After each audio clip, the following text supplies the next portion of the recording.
Bionic Gloves presents the Hands-On Golf Podcast, bringing anatomy and hand function to the forefront of glove design to improve comfort, fit, and performance. Get a grip on your holiday shopping with Bionic Gloves. Our gift to you, free UPS ground shipping on all U.S. orders before December 18th. Use code 12006E, 12006E. Happy holidays from Bionic. Welcome everyone to this edition of the Bionic Gloves Hands-On Golf Podcast. My name is Chaz Rao and I'm your host, and I'm coming to you from the Crescent Hill Golf Course in Louisville, Kentucky. It is a beautiful fall day, so I decided to grab this email and come on out here and do a podcast. So let's get right into this email, and it comes in from Jay from East Brunswick, New Jersey, and he says, Chaz, when I hit the ball or try to hit the ball on my practice swings, they're perfect. But then when I actually try to hit the ball, most of the time I chunk it or I'll top it off. So what can you do to help me? Well, I'm with you the whole way. I've done the same thing many a time, and my friends have looked at me and they pointed their fingers and snickered. So I can't help you, but I do have a PGA pro by the name of Barry Bonnenfeld, who's here at Crescent Hill Golf Course in Louisville, Kentucky, that can help you. So we're going to join him on the course here in just a few minutes to answer this question. And remember, just for submitting this, Jay, you get the official Bionic glove. It's that easy. You submit a story idea, a question, and we use it, you get it.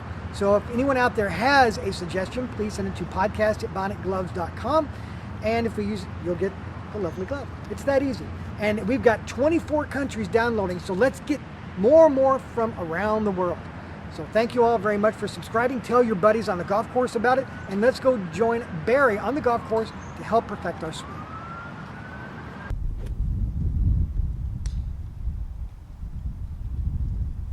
Hey, Barry. Hey, Chaz, how are you? Hey, doing good. I saw you there practicing your swing. I couldn't have come at a better time because I have a question about swinging at the ball. Sure. Could you give us a few minutes? Happy to. Well, this one comes in from Jay from Brunswick, New Jersey, and his question is, when I do a practice swing, it's perfect, but when I hit the ball, most of the time I chunk it or I'll top it. So could you help Jay?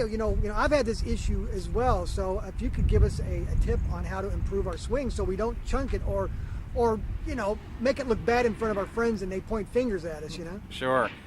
Jay, good question. They say that the most difficult hole on the golf course is the 300 yards from the driving range to the first tee. It's hard to take it from the practice area to where it really matters. It would be similar to people in the armed forces practicing on simulators all the time and then getting into real battle and then not being ready for it.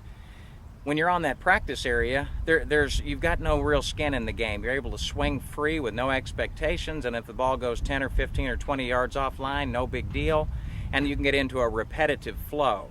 On the golf course, we don't get that.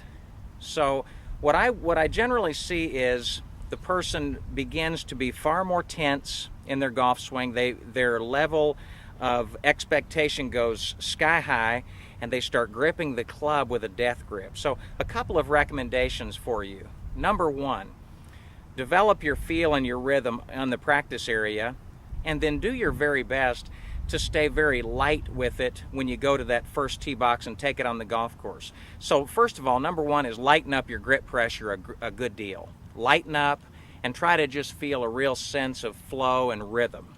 Number two, once you get there, let's do your very best to have a weight shift that is positive. And when I say that, I mean, typically when I see people chunk the golf ball, what I'll see them do, they will have their weight and it'll stay back on the outside of their right leg. So that when I swing, here's my right leg. Typically with people who hit the ball fat and chunk it, their right knee at the top of the backswing, their weight goes to the outside of that right foot and their right knee collapses. You want to be sure when you take that backswing, your right knee doesn't go anywhere. You want that leg to stay very straight.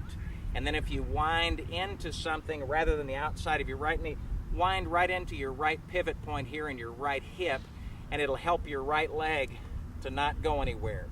From there then, you're set to make what I call a positive weight shift, where the weight moves into the left side, the left hip begins to clear out of the way, and the club can move right down its intended line.